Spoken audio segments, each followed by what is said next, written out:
안녕하세요. 교육진담 이씨 무엇이든 물어보세요 시간입니다. 마이크가 멀리 있다고 생각을 해가지고 목소리 크게 해서 깜짝 놀랐을 것 같은데. 예. 자, 오늘 스튜디오에는 2명의 미남과 2명의 아재가 있습니다.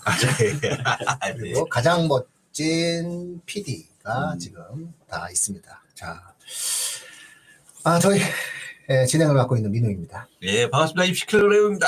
네, 세종 깊은 생각 안정혁입니다. 올가국어 쓰는 관 김지윤입니다. 와우. 아이돌들 두 분을 모시고 국어 교육에 대해서 이제 이야기하겠습니다. 오늘 주제는 산모입니다. 네. 요거는 굉장히 의미가 있어요. 우리가 지난주, 지지난주 방송에서도 산모 성적이 그대로 가냐, 수능까지 가냐, 그래서 산모를 어떻게 봐야 되느냐, 이런 부분들의 이야기들을 굉장히 많이 나눴거든요. 네. 오늘은 심층 분석 시간을 갖도록 하겠습니다. 이런 분석들은 원래부터 하면서 진행을 해야 돼요.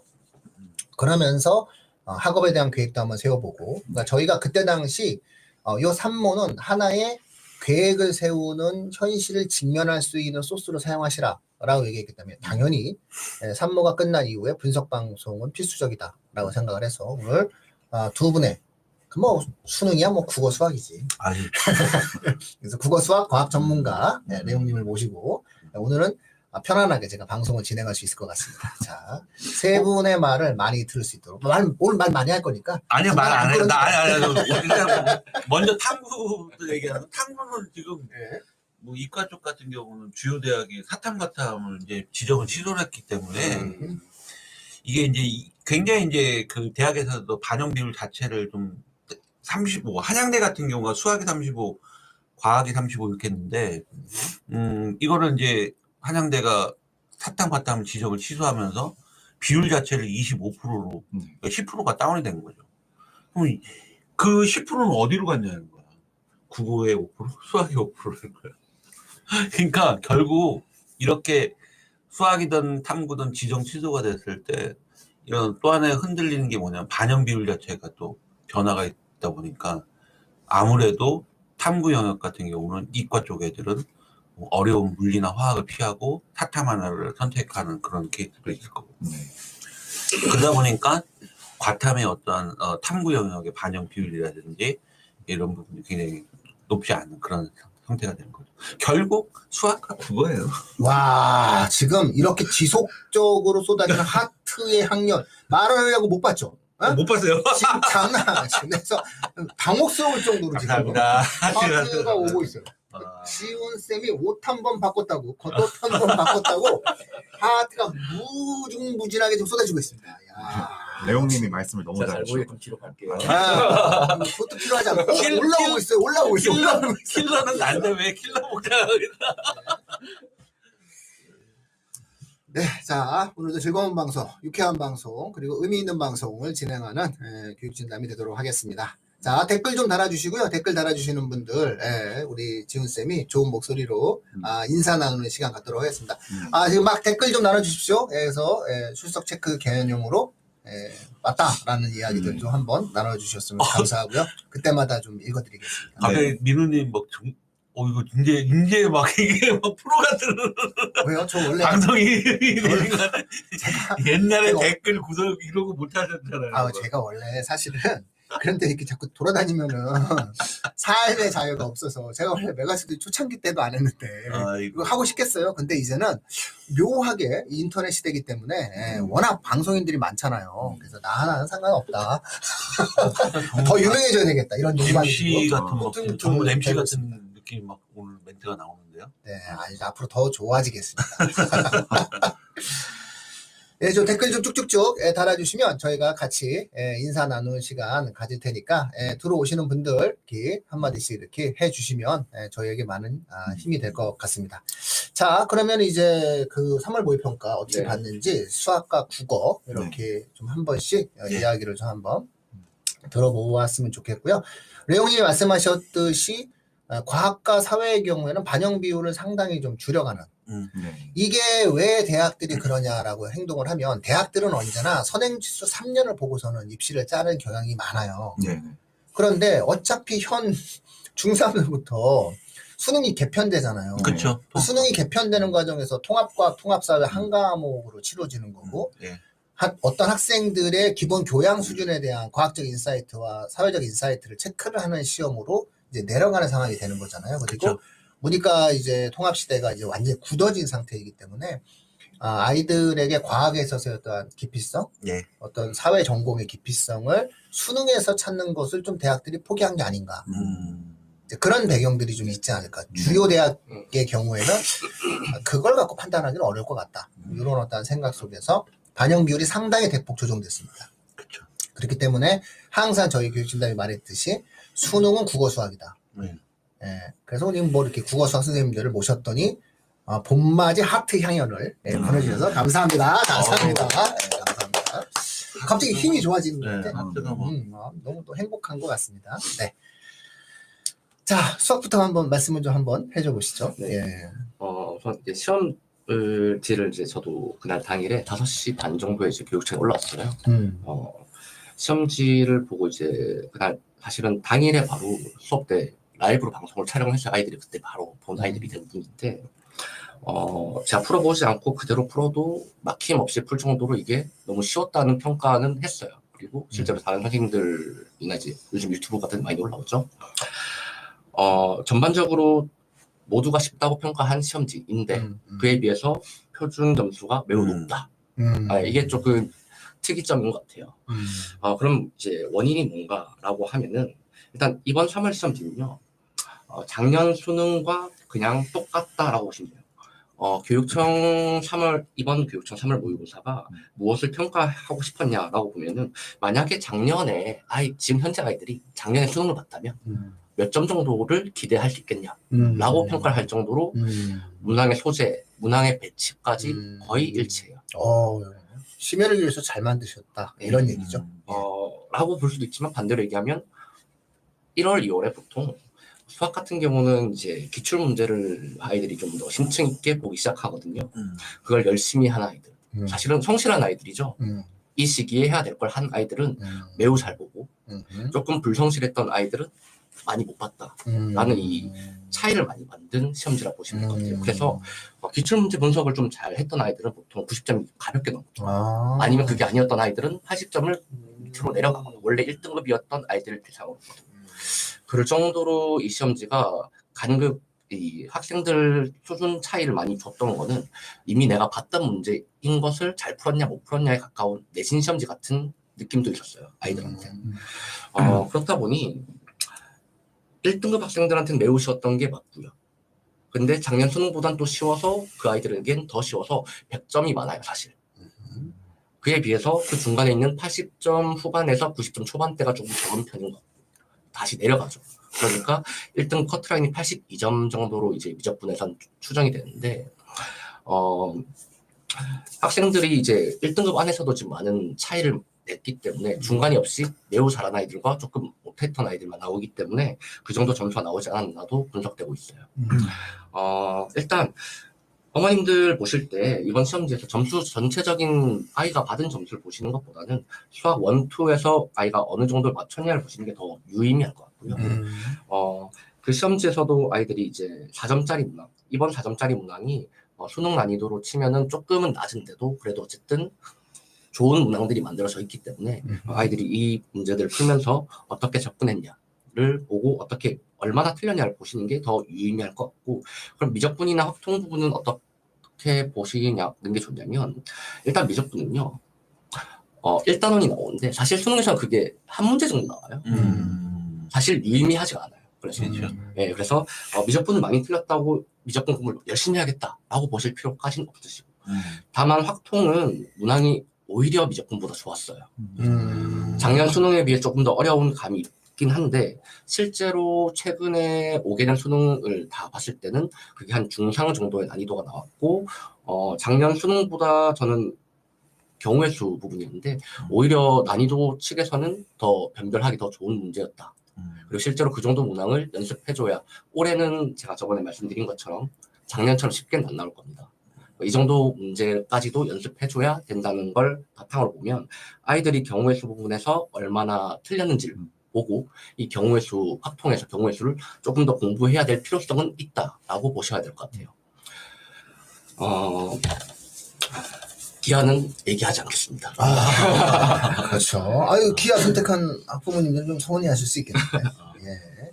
안 한 이유가. 너무 이제 기아 같은 경우는 인원이 너무 적고요. 네네. 그리고 사실 기아를 선택하는 거는 지금 수능에서 사실은 좋은 선택이 아니에요.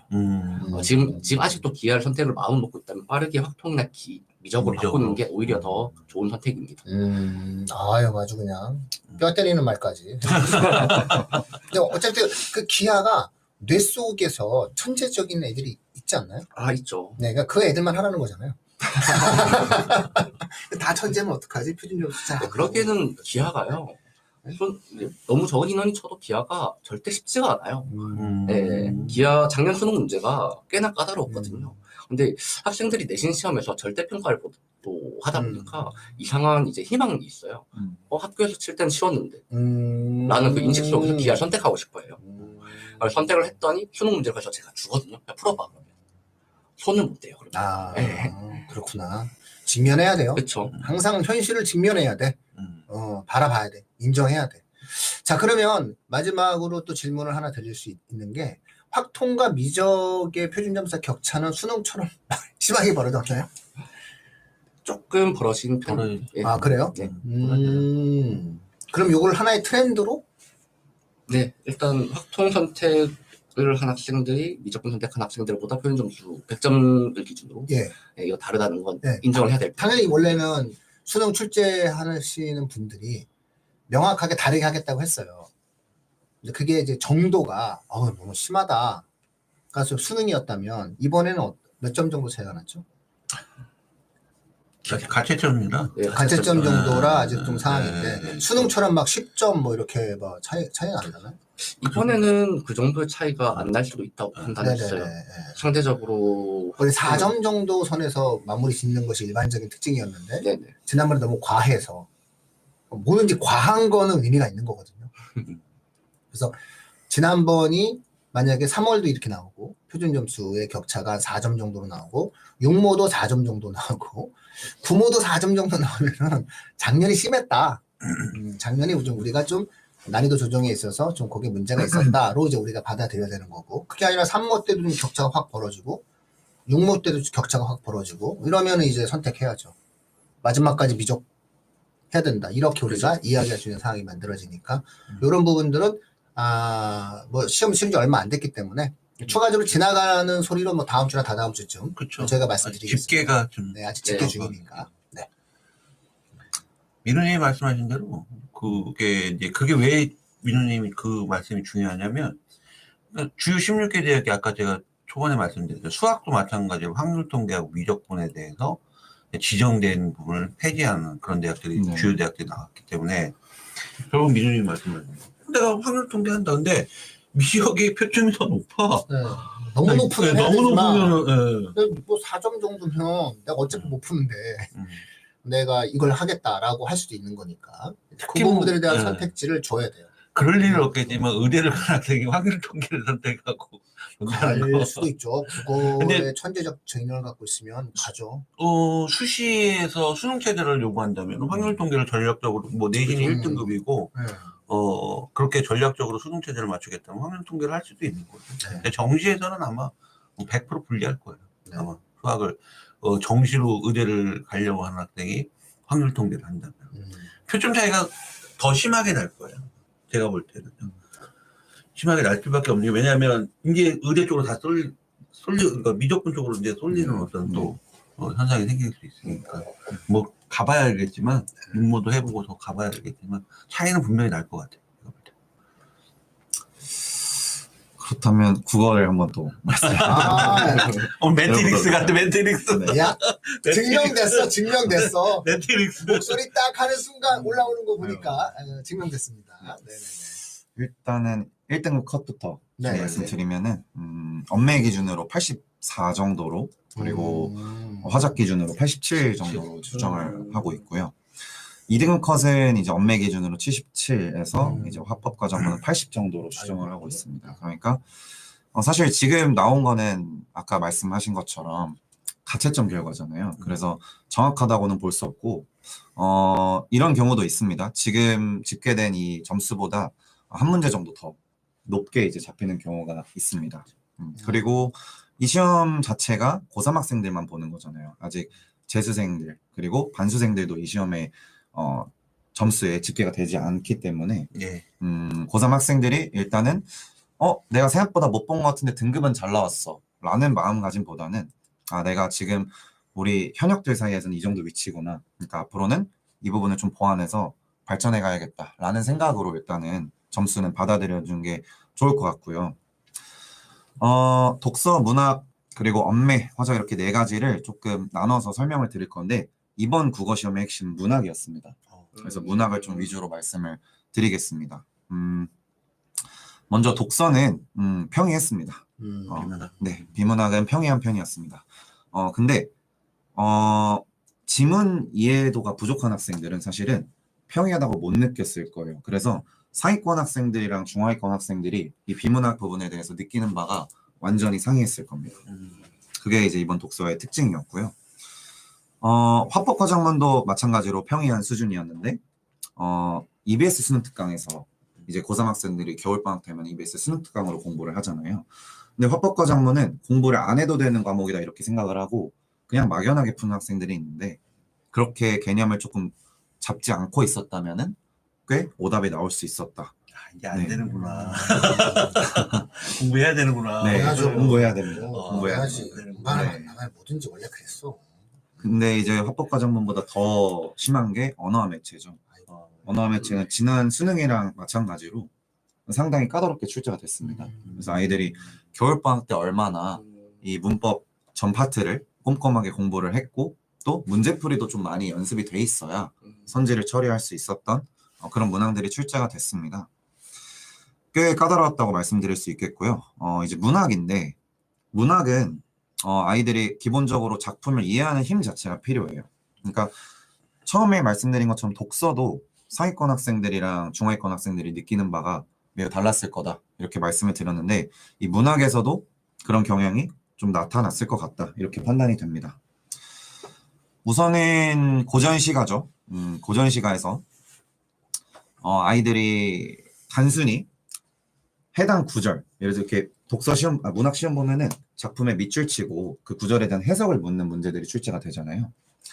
근데 그 부분을 단순히 그 부분만 보고 판단을 했다면은 전부 다 틀렸을 거예요. 그게 이제 19번 문항이거든요. 해당 밑줄 친 부분 이외에 앞뒤 맥락을 같이 고려해서 판단을 해야 풀 수 있었던 문제였고, 그리고 평소에 기출에 나왔던 그 어휘들을 잘 공부한 학생들이 잘 볼 수 있었던 시험입니다. 아까 수학 선생님께서 말씀해 주신 것처럼 국어 시험도 작년 수능을 되게 많이 작년 수능과 되게 많이 유사하게 냈다라고 볼 수 있습니다. 그러니까 시험의 유형이나 선지도 되게 까다롭고 되게 퀄리티가 좋게 출제가 됐는데, 아이들이 겨울방학 때 기출, 그리고 기출에서 출제되는 포인트들, 그리고 어휘, 특히 고전은 어휘죠. 그 어휘들을 열심히 공부를 했어야 문제를 조금 다른 학생들보다 수월하게 풀 수 있었던 그런 시험이었습니다. 그리고 고전 소설도 마찬가지인데요. 고전 소설의 기본은 인물 관계입니다. 인물 관계 파악에 있는데, 그 인물 관계를 파악함에 있어서는 고전 어휘에 대한 숙지가 반드시 돼 있어야 돼요. 근데 처음에 그 인물 관계를 제대로 잡지 않고 그냥 글자가 보이는 대로 이렇게 읽어간 학생들은 고전 소설에서도 오답이 많이 나왔을 거예요. 실제로 그렇게 지금 현재 표본이 집계가 되고 있고요. 기출로 연습이 충분히 돼 있었다면은 아마 이 고전 소설도 잘 풀렸을 텐데, 만약에 이번에 자녀분께서 혹은 학생 본인이 이번 3월 모의고사에서 고전 소설에서 오답이 조금 많이 나왔다면은 최근 수능보다는 조금 2010년 이전 기출에 비슷한 유형들의 문제들이 많이 있거든요. 그래서 인물관계를 잡는 연습을 좀 많이 했다면은 도움이 될 것 같습니다. 그리고 비교적 현대시랑 현대소설은 문항 자체가 까다롭다고 보기는 어렵지만 작품을 이해하는 게 조금 작품을 이해하는 데 좀 어려움이 있었을 수 있습니다. 그래서 평소에 그 현대 시와 소설 여러 가지 갈래에 대한 이해, 그리고 텍스트를 읽는 훈련이 좀 필요했다 이렇게 말씀드릴 수 있겠고요. 또 이번에 3월 모의고사에서 좀 특이했던 점이 EBS 수능 특강에 나왔던 그 작품이 연계가 됐습니다. 근데 아이들이 아마 반가웠을 거예요. 왜냐하면 수능 특강 앞부분에 고전 시가에서 연계가 됐거든요. 그래서 아마 대부분 아이들이 공부를 하고 들어갔겠지만 막상 문제를 푸니까 이게 내가 생각했던 게 아닌데 그러면 그 학생은 작품 분석을 아마 좀 소홀히 하지 않았나 이렇게 생각이 듭니다. 그래서 이번 시험을 계기로 EBS 수능 특강 분석도 문학 작품 분석도 조금 더 심층적으로 작품의 맥락과 텍스트 자체에 대해서 조금 이해하고 본인이 모르는 어휘들을 숙지하는 그런 계기로 이번 시험을 생각을 해주셨으면 좋겠습니다. 그래서 일단은 이번 시험에서 1등급 받은 학생들은 잘 열심히 겨울방학 동안 공부를 한 거죠. 그래서 지금까지 해왔던 대로 약점 위주로 공부를 해 나가시면 되겠고요. 2, 3등급 학생들은 텍스트를 읽는 능력, 독해력이라고 얘기를 하는데 그 독해력을 키우는데 초점을 맞춰주시고 그 이하의 이제 4, 5등급, 6, 7등급 학생들은 기본 개념, 특히 문학 부분에서 엄청 어려움을 겪으셨을 거예요. 그래서 문학에서 우리가 알고 있어야 되는 어휘와 서술상, 표현상의 특징들에 나오는 그런 개념들을 꼼꼼히 공부를 먼저 일단 하시는 게 중요하지 않나 이렇게 말씀드릴 수 있을 것 같습니다. 뭐 훌륭합니다. 네. 자, 뭘 보고 계십니까? 등급 등급과? 탐구? 네. 탐구를 이렇게 사랑하고 그래요. 아니 왜냐면 지금 네. 생윤이나 네. 그다음에 탐문 만점 표점이 지금 지학보다 지금 높게 나오고 있어요. 원래 항상 과탐이 표준점수가 사탐보다 높잖아요. 네. 근데 5번 고3 그래서 야 이것도 지구학 원래 지구학 선택자들이 가장 많은데 이게 원래 지구학이 선택자들이 많으면 예전에는 7만 명 2014학년도에 7만 명이었을 때는 진짜 지구과학을 선택하면 좀 학생들이 창피했어요. 쟤 공부 못하는 애인가? 그렇게 느꼈었던 과목이 지구과학이었거든요. 근데 그 이후로 이제 2015부터 막 지구과학이 9만, 10만 되면서 지금 제일 많이 선택하는 과목이 지구과학이 됐는데 지구과학이 이제 갑자기 이렇게 선택자가 늘어나다 보니까 결국 상대평가니까 4% 인원을 만들어야 되잖아요. 네. 그 얘기는 뭐냐면 변별력을 줘야 된다는 얘기인 거죠. 그러니까 변별력을 주다 보니까 이제 그 공부 안 하고 있다가 그냥 선택은 뭐 해야지 하다가 그렇게 기다렸던 지구과학 애들이 갑자기 이제 여기가 어려워지는 거죠. 지구과학이. 예전에 7만 명 때는 진짜 인강 한번 보고 문제 풀고 이렇게 하면은 지구과학 수학이 6등급이 나이도요. 수학이 6등급, 수능에서 수학이 6등급 나온 아이도 지구과학이 1등급 나오고 그랬거든요. 네. 그러니까 그만큼 그때 당시에 그랬는데 지금 인원이 많이 늘다 보니까 선택자들이 많이 늘다 보니까 변별력을 줘야 되거든요. 그래서 옛날 말이다. 지구과학이 꿀 빤다? 예를 들어 지구과학 선택하면은 쉽다. 이건 옛날 말이에요. 네. 그리고 또 표점을 봤더니 오히려 과탐보다 사탐의 표점 만점자가 만점 점수의 표점이 굉장히 높다라는 거죠. 이거면은 정시 상황을 가면은 솔직하게 표점 높은 게 장땡이거든요. 그죠? 표점 높은 게 장땡이거든요. 네. 이것도 한번 고민해 볼 필요는 생윤으로 공대 가는 거지. 물리 안에 떨어지고 생윤 안에가 전진이 그럴 수 있어요. 왜냐면 붙는 표점이 무조건 표점이니까. 표점이 높습니다. 그래서 장기적으로는 교육부나 평가원도 더 이상 과학과 사회의 과목에 대한 세분화된 평가를 진행하는 것에 대한 부담을 아마 크게 가지실 겁니다. 네. 네, 그래서 현 중3부터 치러지는 수능에 있어서는 정말로 교양적 수준, 그 사회와 과학의 통합적 지식을 묻는 시험으로 네. 수능이 재편될 가능성이 대단히 확실해졌다 이렇게 볼 수 있어요. 자, 그럼 이제 2부적인 느낌으로 이거 보고 난 다음에 어떻게 준비해야 돼요, 이제? 네?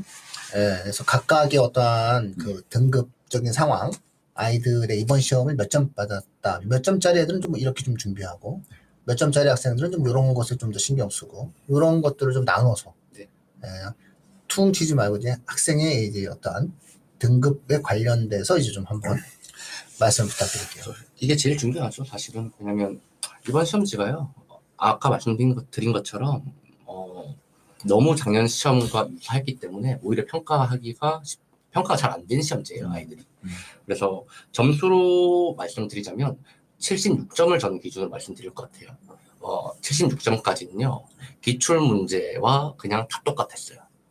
그리고 그 76점이 나오면 1등급 근처에 있는 2등급입니다.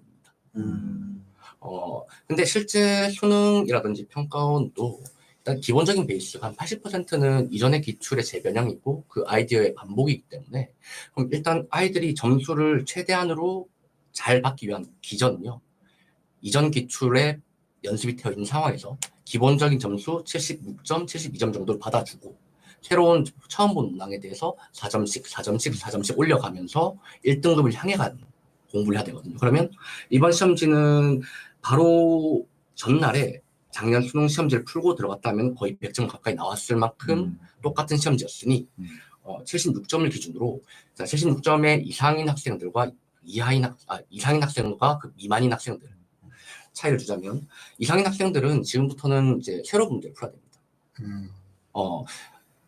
6월 달에는요, 무조건 새로운 문제가 나와요.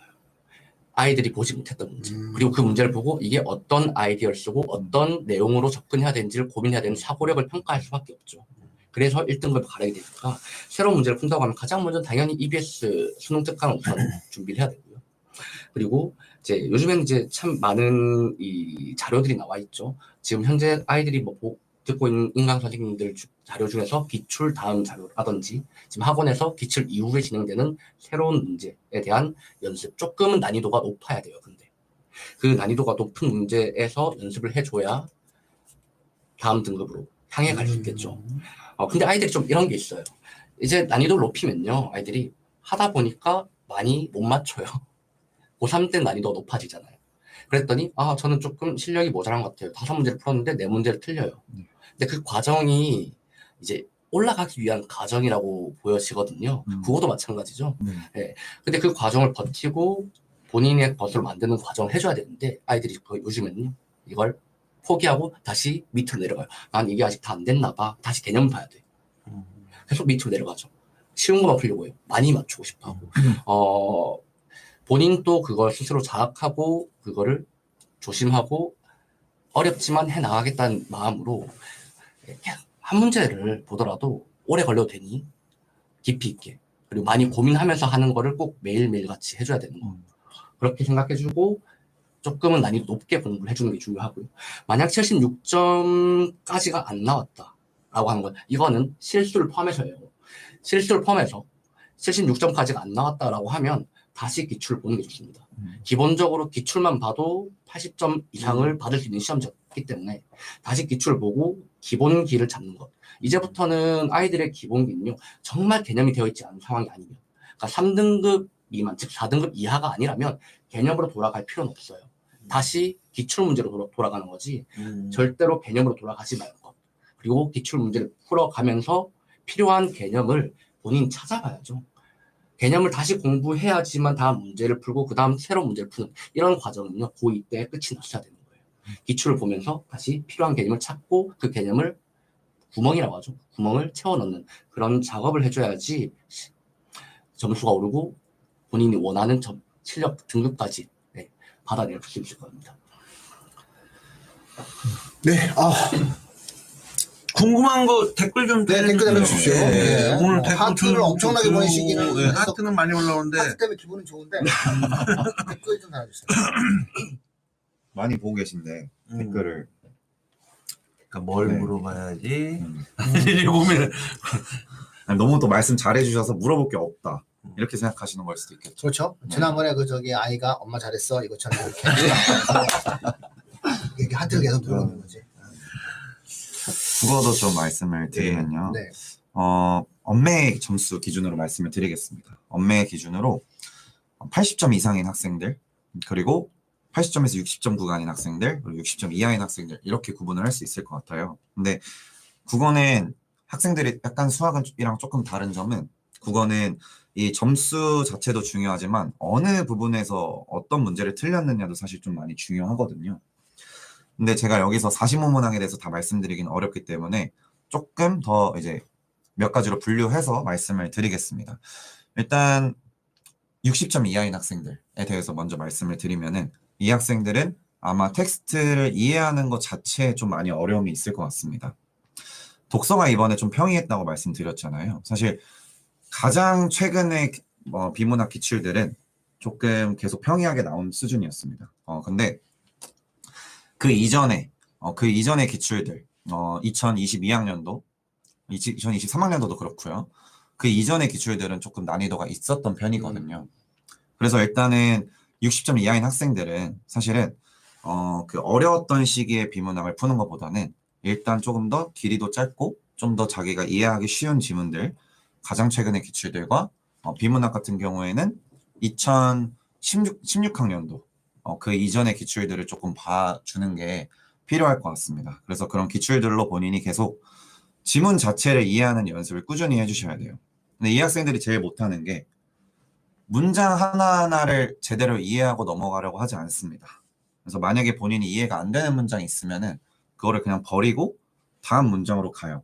근데 여기서 그래도 60점 이상 받는 학생들은 앞뒤 맥락을 이용해서 활용해서 그 자기가 이해 못했던 문장을 어느 정도 생각을 하고 넘어가는 경향이 있는데 60점 이하의 학생들은 그냥 거기서 이야기를 포기해버리고 그냥 눈으로만 읽게 되는 거죠. 그 현상이 가장 이번 수능에서도 위험할 수 있습니다.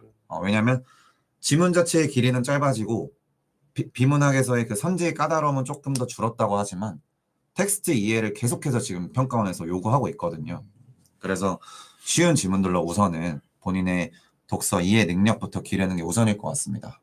근데 제가 왜 독서를 강조드리냐면은 문학도 기존의 그런 어떤 문학 출제 경향보다는 최근 수능과 이번 3월 모의고사에서는 문학을 독서처럼 있는 그대로 해석하는 그런 능력들을 많이 물어보고 있어요.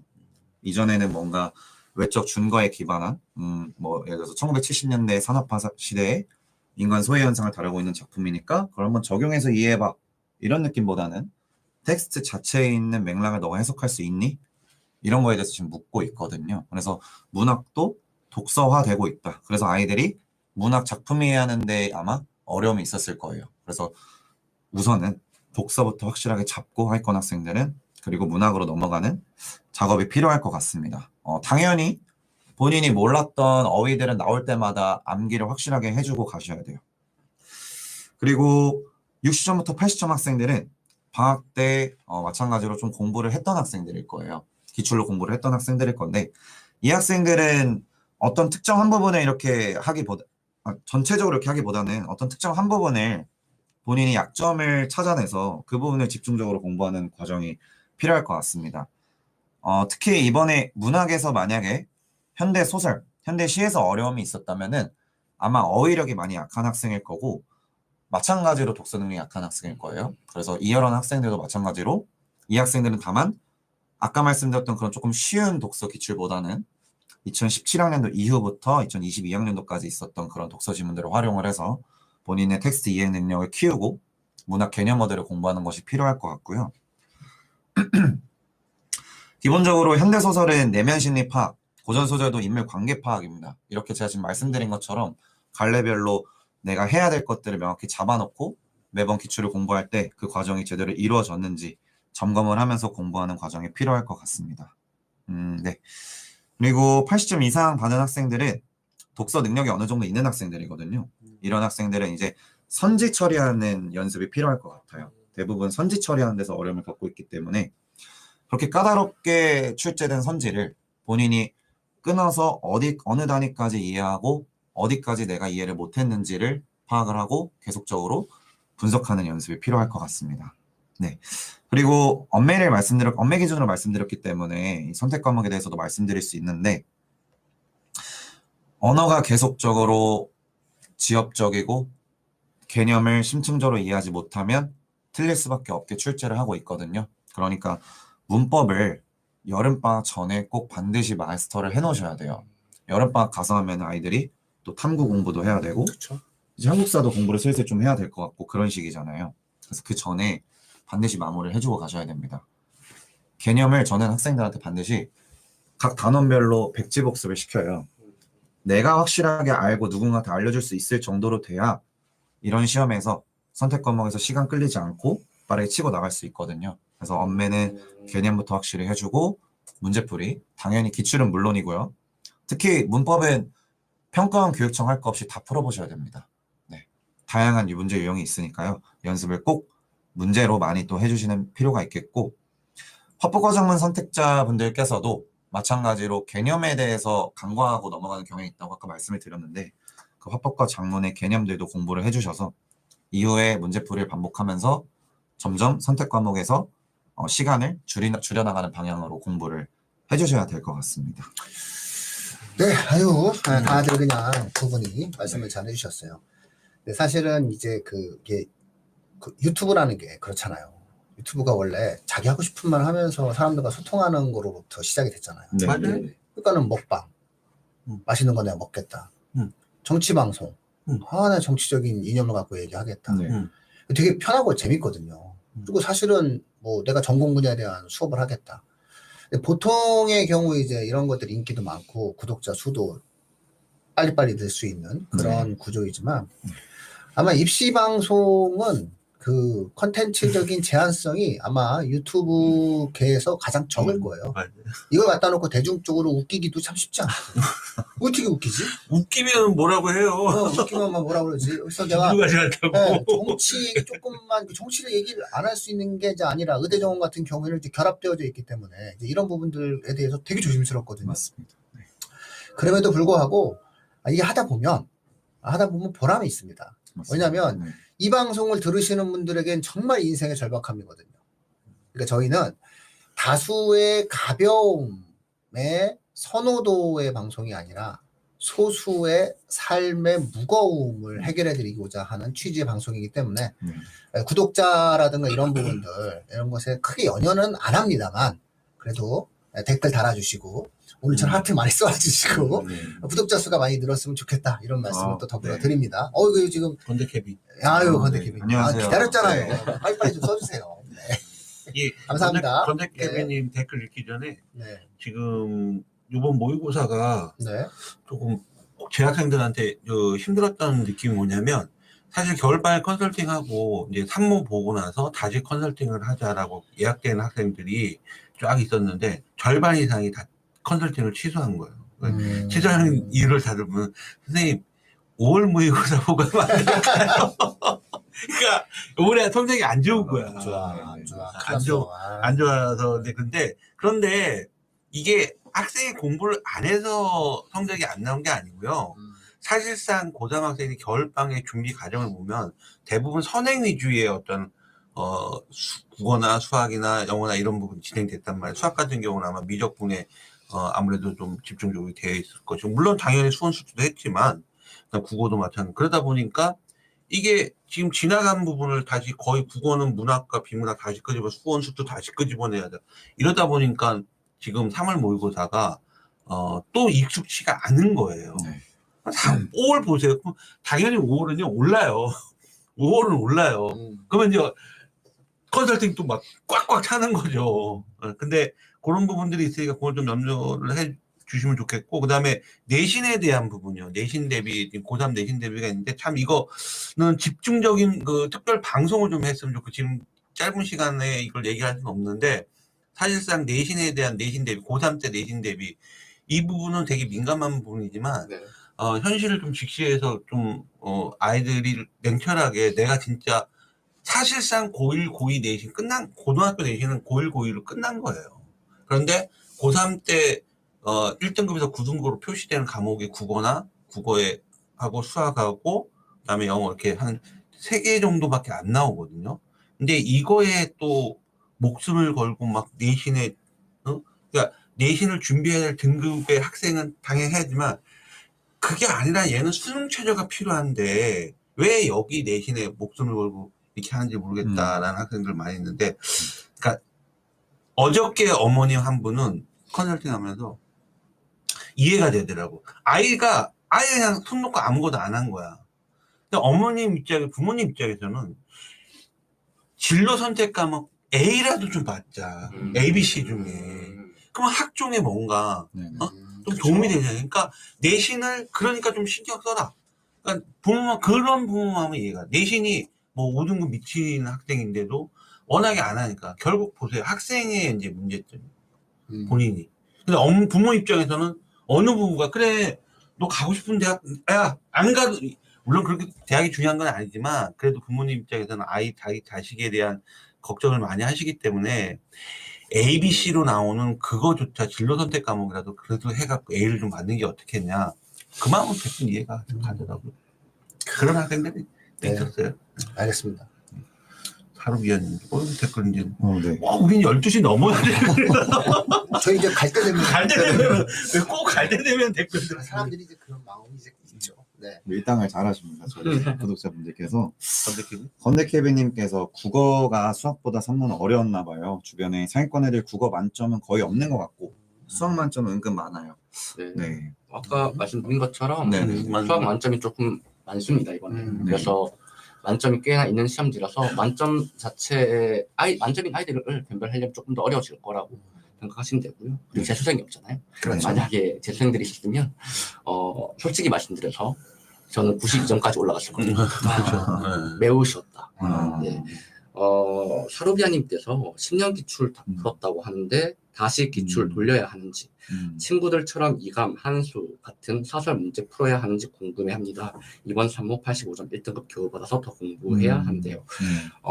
우선 85점이라고 하면 이제 1등급 커트라인에서 조금 위에 있어요. 거의 커트라인 근처에 있는 점수라고 보시면 되는데 이감이나 한수 같은 이제 사설 모의고사 맞죠? 그냥 새로운 문제를 아까 풀라고 제가 말씀드린 것처럼 이 문제를 지금 푸는 거는 좋아요. 좋은데 85점이면 기출 문제 중에서도 조금 난이도가 있는 기출 문제를 다시 보는 게 좋아요. 그러니까 평가원 그리고 수능 그리고 교육청에 있는 문제들 중에 조금 난이도가 높았던 문항. 그러니까 각 연도별로 네. 네. 댓글 봐버려가지고 댓글 보시면 얘기하시면 신나서 얘기했는데 네. 각 연도별로 4개의 가장 어려웠던 문항들만 다시 먼저 보면서 네. 지금 적어주신 이런 외부 문제들 있죠. 그리고 이감 한수 문제도 있지만 요즘에는 다른 엔제 문제가 참 많아요. 예, 그런 문제들 중에서도 잘 선별해서 네. 예, 이용하면서 가는 것도 괜찮습니다. 아유 뭐 박수 한번 쳐주시고요. 네. 바로 대답해 주시고요. 한다는 거잖아 댓글 아니, 때문에. 그 사실 사르비아님께서 말씀하신 이감이랑 한수가 이제 국어 그거의 대표적인 네. 네. 그거라서 아마 엄매를 선택하신 것 같아요. 85점 1등급이라고 말씀하신 거 보니까 84가 1컷이니까 지금 현재 잡혀 있는 게 엄매를 말씀하신 것 같은데 맞으신가요? 엄매를 말씀하시는 게? 네. 사르비아님. 네. 아, 네네. 맞으실 거예요. 네. 봉소연님한테. 아니, 이감 수학이 있어요. 네. 아, 맞습니다. 그래요? 네, 있습니다. 예. 그래서 새로 이감이 또 새로 수학도 네, 만드는 수학 네, 있습니다. 예. 이제 브랜드가 점점 좀 맞대요 그거. 아, 네. 그거. 맞으시구나. 네.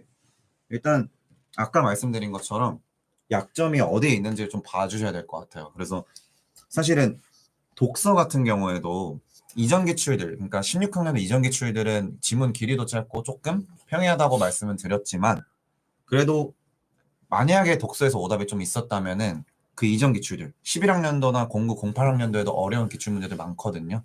그래서 그런 옛 기출들도 저는 풀어보는 게 좋다고 말씀드리고 싶고, 만약에 문항에서 또 오답이 있었다? 그럼 무조건 그 이전 기출도 다 풀어보셔야 됩니다.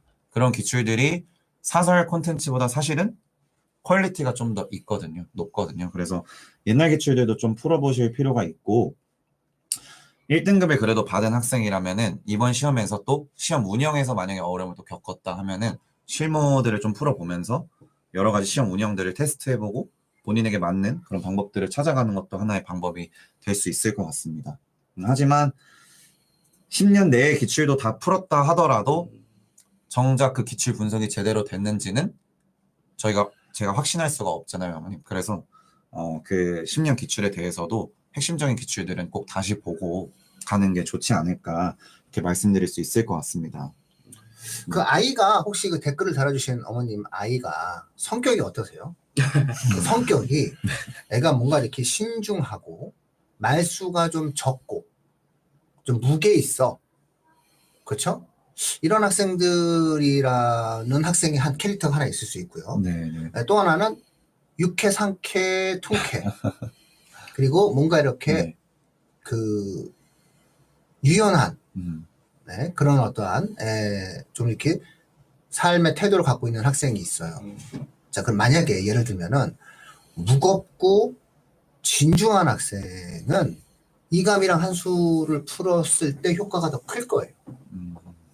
왜냐면 이미 이 아이는 진지하게 풀었거든, 기출을. 10년 동안. 그렇기 때문에 이 학생이 새로운 기출을 그러니까 과거의 내용을 또 본다라고 했을 때에도 자기만의 세계 속에 계속 갈 수밖에 없는 상황이에요. 그런데 만약에 얘가 가볍고 유쾌하고 상쾌하고 통쾌하면 내가 이걸 풀었나? 이럴 거예요. 이런 학생들의 경우에는 두 번째 볼 때 오히려 효과적인 그런 캐릭터예요. 제가 고등학교 공부를 할 거나 대학 때 책을 읽을 때 두 번째 볼 때 너무 많은 걸 얻어요. 전 그래서 내가 내가 정말 좋아하는 책은 두 번을 봐요, 항상. 왜냐면 처음 봤을 때랑 두 번째 볼 때랑 너무 내가 받아들이는 정도 차이가 크거든요. 그래서 저는 항상 제가 좋아하는 책은 두 번을 항상 봤어요. 그러니까 그것처럼 이 학생이 어떠냐에 따라서 좀 달라질 수 있을 것 같으니까 이거는 제 말을 듣고 어머님이 어디에 가깝다 라고 이야기한다라고 하는 상황에 따라서 좀 처리를 해주시면 좋을 것 같아요. 네, 그렇게 한번 선택하는 것을 제가 추천을 드리겠습니다. MBTI로 함께 물어보셨잖아. 우리 부모님들은 MBTI 잘 모르시나? 그 MBTI로 뭐 이렇게 뭐 이제 진행하는 그런 부분은 인간관계에서 좀 잘 쓰시고요. 학업은 아니야. MBTI 없어요. 학업은 모르면 틀리고 알면 맞는 거예요. 그러니까는 그냥 그런 게 무슨 있지가 않아요. 공부를 시켜야 돼요. 네. 네. 그리고 그 10년 기출을 단순히 그냥 푼 건지 아니면은 분석까지 진행이 돼서 선지에서 어떤 걸 물어보는 건지 지문에서 요구하는 게 뭔지 이런 것까지 좀 이루어졌는지도 사실 중요하거든요. 세상 진지한 애들은 다 신경 쓰면서 풀고 그렇죠. 세상 경쾌한 애들은 탁탁탁 찍고 가는 거예요. 그렇기 때문에 네, 그리고 지식이 있을 때 분석이 가능해요. 맞습니다. 지식이 없거나 네. 지금 이 방송을 듣는 학생들이 이제 1, 2, 3등급 학생들도 있지만 4, 5, 6등급도 있단 말이죠. 네네네. 사실 5등급 학생은 분석이 어려워요. 5등급의 학생들은 분석을 한다라기보다는 네. 빨리 문법을 공부해야 돼. 예, 어쨌든 이런 각각의 맞습니다. 특징이 있어서 네, 네. 예, 그런 그 부분이 학생, 이 있습니다. 학생이 중간 정도 학생이 중간 정도 학생인 건요, 어머님이 그 아이에 대한 무한한 사랑을 갖고 있는 거예요. 다시 푸세요, 기출문제. 선생님이면 모범생. 모범생? 그럼 이 단어는 선생님들이. 다른데. 선생님들이 모범생이래요? 음. 그러면 그렇죠. 모범생은 네네.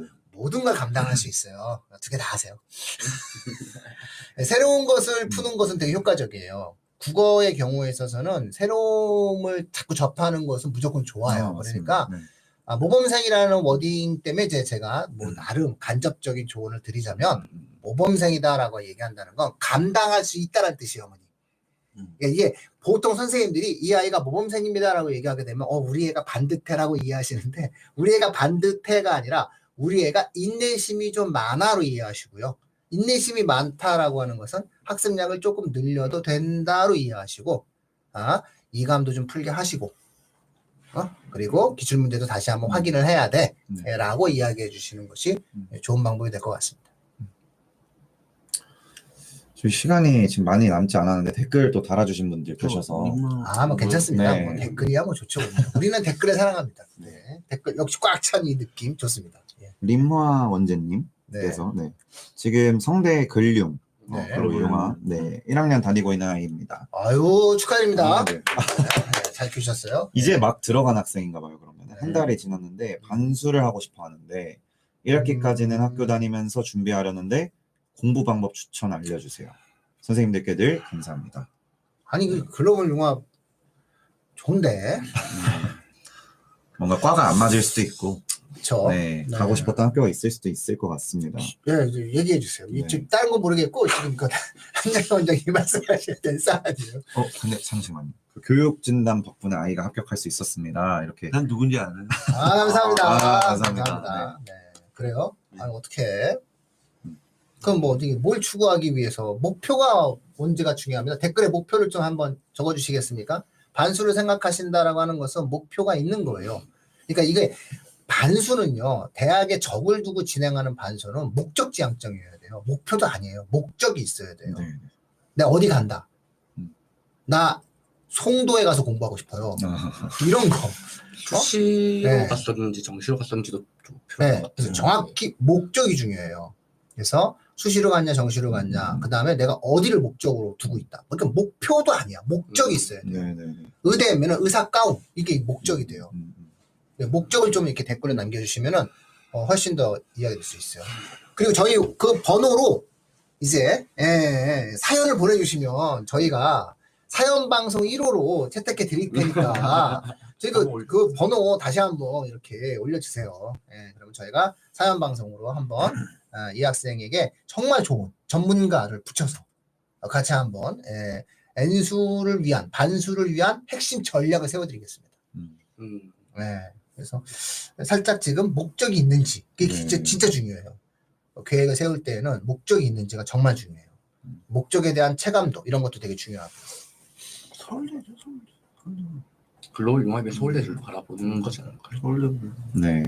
어떻게 바로 바로 서울대? 음. 서울. 난 네. 서울대 가겠다. 저도 자연계열. 자연계열. 서울대 자연계열을 가겠다. 교차 지원한 거예요. 네, 교차 지원으로 음. 갔기 때문에 네. 서울대 자연계열을 가겠다. 이런 학생 도와야죠. 의대도 아닌데. 제가 의대를 뭐 얘기하는 건 아니지만 훌륭한 학생일수록 자연계에 가야 우리의 국민연금이 지켜집니다. 저는 민우님하고 말씀하신 거 똑같은 목표에 대한 절실함이 난 필요할 거라고 생각해요. 그러니까 뭐 성공한다고 보는데 근데 어정쩡히 지금 반수한 성대 제가 지금 세 번째 성대를 걸쳐놓고 세 번 지금 삼수를 이제 계속 하는 학생들도 있어요. 성대를 걸쳐놓고. 네. 근데 이제 좀 내가 볼 땐 그 학생이 국어 때문에 안 돼요. 근데 국어가 이게 뭐라 그럴까요? 이게 좀 단순간에 딱 해서 올릴 수 있는 성적은 아니잖아요. 그냥 어렸을 때부터 어휘라고 했든지 이런 모든 부분들이 동반이 되는데 만약에 우리 글로벌 융합 만약 국어 성적이 나온 학생이라면은 저는 뭐 제가 올 때는 준비했을 것 같아요. 4월달, 5월달, 6월달에 남는 거잖아요. 네. 기말을 치르고 그 다음에 이제 학원에 지금 들어가시는 계획을 세운 거잖아요. 그럼 이제 지금 해봤자 석 달이고 요즘 학생들은 반수를 한다 하더라도 학교에 돌아갈 고민 때문에 학점 관리를 한단 말이죠. 자, 그랬을 때 제가 드릴 수 있는 조언은 딱 두 가지입니다. 이 케이스에 있어서는 첫째는 책을 2권을 선정하세요. 그래서 사회과학이어도 되고 자연과학이어도 됩니다. 그래서 책을 2권을 한 권을 선정을 하셔서 사회과학이든 자연과학. 저희 교육진담 초창기 시즌 1에 독서 방송 했었잖아요. 거기 좋은 책 진짜 많이 소개했거든요. 그거 다 읽으면서 방송하는 게 진짜 많이 힘들어가지고 시즌 2, 3부터 제가 거의 안 하는 상황이 생긴 게 일주일에 한 권씩 책 읽는 게 생각보다 힘들거든요. 거기 좋은 책 정말 많아요. 그러니까 그거를 문학 한 권, 그 다음에 인문과학이든 사회과학이든 한 권을 선택하셔가지고 반복해서 읽으세요. 한 2번이나 3번 정도. 국어공부를 따로 하시고 모의고사를 푸는 것은 대학생의 삶을 하면서 학점 관리하기에는 안 맞아요. 한다라고 하지만 꾸준히 할 수가 없는 거기 때문에 일단 그거는 패스하시고 그걸 좀 집중하시고요. 수학은 끝없이 공부하세요. 수학은 한 바퀴 돌린다 라고 생각해가지고 전체의 단원을 한번 따로 시간에서 공부를 하세요. 그래도 될 것 같아요. 그래서 이 2가지만 하신 다음에 방학 이후에 기말 이후에 바로 뭐 우리가 하지 말라고 해도 학원 등록하실 거잖아요. 그렇게 진행을 하시면서 자연과학도로서의 자신의 삶을 사시는 과정을 추천드리고요. 그래서 자연과학 서적들 저희 추천해드린 책 많거든요. 죄송합니다. 그래서 자연과학에 관련된 책을 읽어서 저희 문제적 과학책이라든가 되게 많아요. 모든 것의 기원이라든가 이런 책들 저희가 시즌 1에서 추천드린 책들이 있어요. 이런 책들을 정말 반복해서 읽으세요. 그리고 문학 작품도 자기가 좋아하는 소설을 반복해서 한번 읽어보세요. 방법 없어요. 국어라고 하는 거는 결국 모의고사를 풀면서 꾸준히 한번 덤벼야 되는데 대학생활 하면서 이게 가능할까? 이게 두 마리 토끼를 잡는다라고 하는 게 생각보다 너무 어려운 일이거든요. 그러니까는 국어는 딱 어차피 모의고사를 엄청나게 공부할 거니까 미뤄두시되 수학은 좀 자연과학부를 신청한다라고 했을 땐 선택한다고 했을 땐 수학은 한 번쯤 다시 한번 뒤떨어지지 않게 공부를 해야만 된다라는 겁니다. 그리고 학원 가서 이제 국어 모의고사 계속 풀고 과탐 공부 다시 한번 시작하면서 움직이는 그런 어떠한 과정이 이루어지겠죠. 그렇게 추천드립니다. 그리고 더 상세한 우리 아이만의 내용을 알고 싶다. 그럼 전화에다가 상세하게 적어주시고 딱 내용도 진행해 주시면 저희가 1호 방송으로 그 학생에 맞는 전략 포인트를 갖고서는 어떻게 해야 될지까지 구체적으로 일정까지 한번 조언 드리도록 하겠습니다. 저 번호 올라가네요. 3733. 네. 이쪽으로 연락주세요. 네. 번호, 핸드폰도 있어요. 이제 뭐 서서히 이제 마무리해야 될. 마무리 지어야죠. 네. 핸드폰 네. 보여드리려고. 네. 어디 갔나? 핸드폰 저희가 이제 한번 보여드리고자 했었습니다. 2025학년도에는 수학, 국어 굉장히 중요해진다는. 그래서 수학도 어쨌든 만점자들이 많이 나오고, 그다음에 이제 국어 같은 경우는 선지의 지문이 길어지기 때문에 아무래도 이제 어느 정도 확실성 있는 공부라든지 이런 부분이 필요한. 국어 성적이 나오면 저는 반수 뭐 적극 좀. 요즘에는 국어가 또 네. 첫 어려워지는데 먼저 보는 시험이다 보니까 이 국어 점수에 수학 점수에도 영향을 많이 줘요. 그렇죠. 예. 두 개입니다. 어차피 앞으로의 수능 시스템은 두 과목으로 평가가 될 수밖에 없는 상황입니다. 당분간은 국어와 수학이 수능에 있어서 가장 중요한 변별 핵심 과목으로 자리매김하게 될 것이다. 이게 보통의 경우 교육학적으로 OECD 국가들의 대부분의 국가들이 선택하는 방식이에요. 이유가 있겠죠. 그들이 모국어와 수학으로 고등교육의 기초적인 학력 수준을 평가하는 데는 다 이유가 있지 않겠습니까? 미국이 하는 데는 다 이유가 있어. 영국이 하고 다 다른 나라가 독일 이런 나라들이 할 때는 다 그냥 일단 뭐 이유가 있겠지라고 생각하면서 긍정적으로 바라봐야지. 쟤네랑 우리랑 뭔 상관이야라고 생각을 하게 되면 인류의 문명의 주류적 흐름에 이렇게 자꾸 어긋나는 거거든요. 그래서 그런 부분들에 대해서 이 국어와 수학을 잘 좀 신경을 쓰시면 좋은 결과 나올 것 같습니다. 오늘도 아주 댓글 너무너무 감사드리고 오늘 두 분 너무 좋은 얘기 많이 하셨고 고생 많이 했어요. 댓글의 향연 그 다음에 그 하트의 향연을 만들어 주신 두 분의 외모에 저희가 필요합니다. 네, 고생했어요. 예, 다음 주에도 더 즐거운 방송 만들어 놓도록 하겠습니다. 마지막까지 하트 막 뿜어주셔서 뿜뿜 감사드리고요. 살짝 쉬는 시간에 이렇게 핸드폰 보니까는 의대 정원이 정치적인 이슈를 이제 거의 돌파해 가면서 결론이 만들어지는 것 같습니다. 그러면 거듭 저희가 말씀드렸듯이 이것은 교육 정책 결정되는 것만큼이나 중요한 이슈가 되기 때문에 심층적인 형태로 하나 잘 따지는 방송을 준비해서 교육진담이 또 가장 앞서 나가는 그런 모습 보여드리도록 하겠습니다. 오늘도 마지막까지 감사드립니다. 고생했습니다. 다음 주에 뵙겠습니다.